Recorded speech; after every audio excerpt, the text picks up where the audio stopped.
Vodafone idea का share पिछले कुछ समय से लगातार न्यूज़ में बना हुआ है। चाहे वो स्टॉक मार्केट में उसके प्राइस की बात हो या न्यूज़ फ्लो की बात हो, शेयर लगातार चर्चा में बना हुआ है। अभी हाल ही में कोटक महिंद्रा बैंक के फाउंडर एंड डायरेक्टर उदय कोटक जी ने एक ट्वीट किया, बिना किसी कंपनी का नाम लिए। उस ट्वीट में वो लिखते हैं, फाइनेंशियल मार्केट में पैसा बहुत ही हवा में बनता है।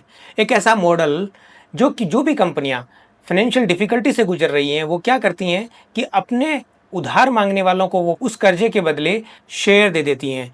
इसका मतलब ये होता है कि अगर वो शेयर मार्केट में अच्छे से ट्रेड कर रहा है तो क्रेडिटर यानी उधार मांगने वाला उसे एक टाइम के बाद में उस शेयर को बेच देता है और वो पैसा पे करते हैं उस कंपनी के इन्वेस्टर। बेसिकली वो पीटर और पॉल की थ्योरी के बारे में बात कर रहे हैं। तो सबसे पहले हम ये समझते हैं कि बेसिकली ये न्यूज़ क्या है और किस बात के ऊपर उन्होंने ये रिएक्ट किया है। बेसिकली शुक्रवार शाम को एक न्यूज़ आई थी कि वोडाफोन आइडिया के बोर्ड ने 2458 करोड़ रुपए फंड रेजिंग की है via preferential share sale to the Nokia and Ericsson. अब ये इन्होंने कोई नई इक्विटी तो इशू करी है, लेकिन ये किस बदले में इक्विटी इशू करी है, ये इन्होंने डेट पेमेंट के बदले में इशू करी है। हम इस पूरी डिटेल को, पूरी न्यूज़ को अगर हम पढ़ेंगे तो समझ में आएगा कि वोडाफोन आइडिया ने 166 करोड़ रुपए शेयर 166 करोड़ शेयर 14 रुपए 80 पैसे के भाव में 2458 करोड़ की टोटल इक्विटीज इशू करी है। ये इशू इनके दो प्रोमिनेंट वेंडर नोकिया और एरिक्सन इन दोनों को दी है। बताते हैं कि इस प्रेफरेंशियल अलॉटमेंट की जो रेट है वो 35% एफपीओ की प्राइस से, अभी हाल ही में इन्होंने एफपीओ किया था 11 रुपए की रेट के ऊपर। और ये जो अलॉटमेंट है, इक्विटी अलॉटमेंट है, ये 6 महीने की लॉक इन पीरियड के अंदर रहेगा।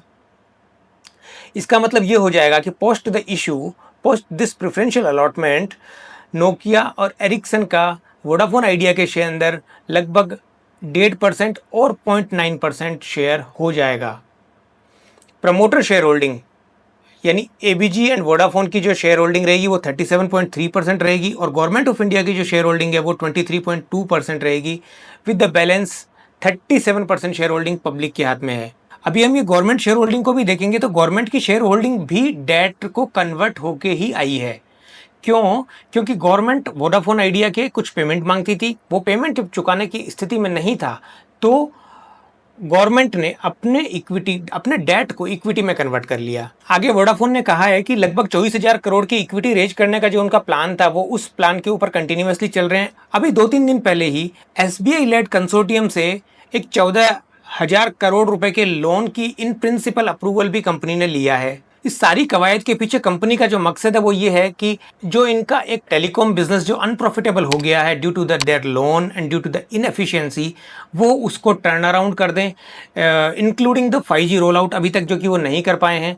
तो 5G roll out, vendor due और अपनी एफिशिएंसी बढ़ाना, इन सब चीज़ों को लेकर के कंपनी ये सीरीज जो कर रही है, जो एक्टिविटीज़ कर रही है, उसका मकसद इस अपने अनप्रॉफिटेबल वेंचर को टर्न अराउंड बनाना है। पिछले क्वार्टर में भी लगभग 7,000 करोड़ रुपए का लॉस वोडाफोन आइडिया ने किया था। अब हम उस ट्वीट के एनालिसिस के ऊपर चलते हैं कि रोबिंग पीटर टू पे पॉल, मतलब पॉल को पे करने के लिए पीटर के यहाँ डाका डाल रहे हो। मतलब ये हुआ कि पॉल जिसको आपको पेमेंट करना है उसको चुकाने के लिए आपने पीटर को डाका डाला है। और पीटर इस केस में कौन हुए? इस केस में एक्चुअली पीटर हैं शेयर होल्डर्स, क्योंकि अल्टीमेटली जब अपना पेमेंट लेने के लिए नोकिया और एरिक्सन जब इस शेयर को मार्केट में बेचेंगे after the lock in period, तो ये पेमेंट जो है, ये पेमेंट शेयर होल्डर्स के यहाँ से जाएगी, क्योंकि अल्टीमेटली नंबर ऑफ शेयर्स बढ़ जाएंगे, नंबर ऑफ इक्विटी बढ़ जाएगी। इक्विटी बढ़ने के कारण जो भी कंपनी कमाएगी वो अल्टीमेटली ईपीएस में से कम हो जाएगा, because EPS is equal to total earning divided by total number of shares. Uday Kotak ji ने बिना किसी कंपनी का नाम लिए अपने उस ट्वीट में बोला कि जो भी कंपनी अपने वेंडर्स का पेमेंट, ड्यू पेमेंट अपनी फ्रेश इक्विटी इशू करके करती है, that payment is made out of the pocket by the investors of the company, because ultimately नया शेयर जो आएगा वो उस कंपनी के शेयर होल्डर्स को ही चुकाना पड़ेगा। जनरली जब भी कोई कंपनी इक्विटी रेज करती है तो उसके 2-3-4 सीधे सीधे तरीके होते हैं। सबसे पहला एफपीओ होता है, उसके बाद में प्रेफरेंशियल अलॉटमेंट होता है, उसके बाद में क्यूआईपी होता है।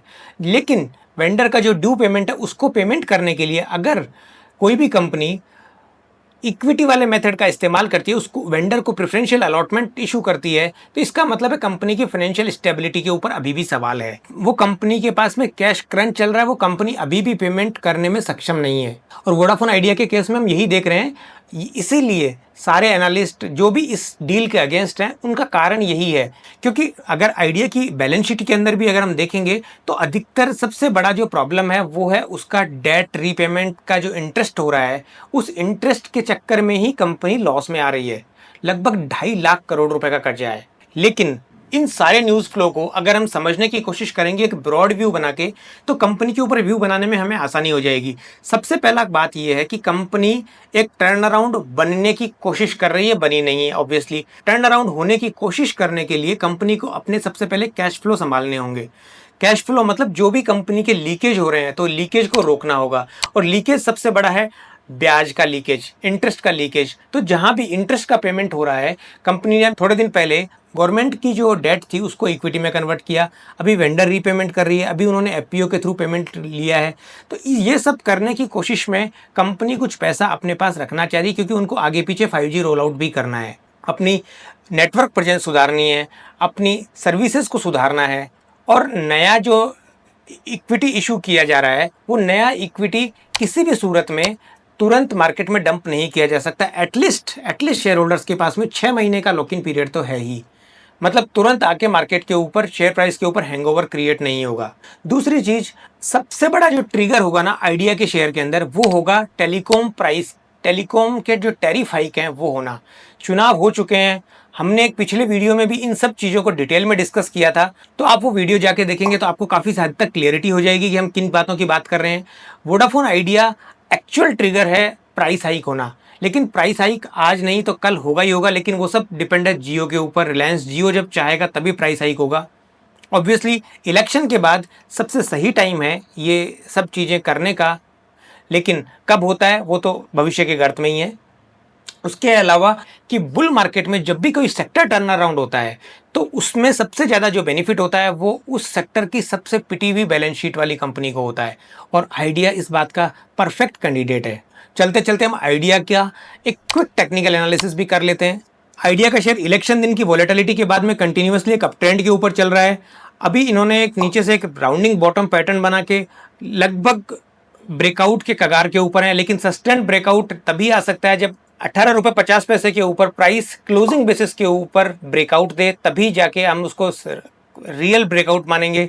लेकिन हाँ, ये बात पक्का है कि शेयर एक अप ट्रेंड की रैली में है, और जो भी शेयर नीचे से होल्ड कर रहे हैं उनको ध्यान रखना चाहिए कि एक शेयर एक पोटेंशियल ब्रेकआउट कैंडिडेट बन सकता है। तो यहीं तक रखते हैं। उम्मीद करते हैं वीडियो आपको अच्छा लगा होगा। वीडियो अगर अच्छा लगा तो अपने दोस्तों के साथ शेयर कीजिए, वीडियो को लाइक कीजिए, और चैनल पर नए हैं तो चैनल को भी सब्सक्राइब कीजिए। Thank you.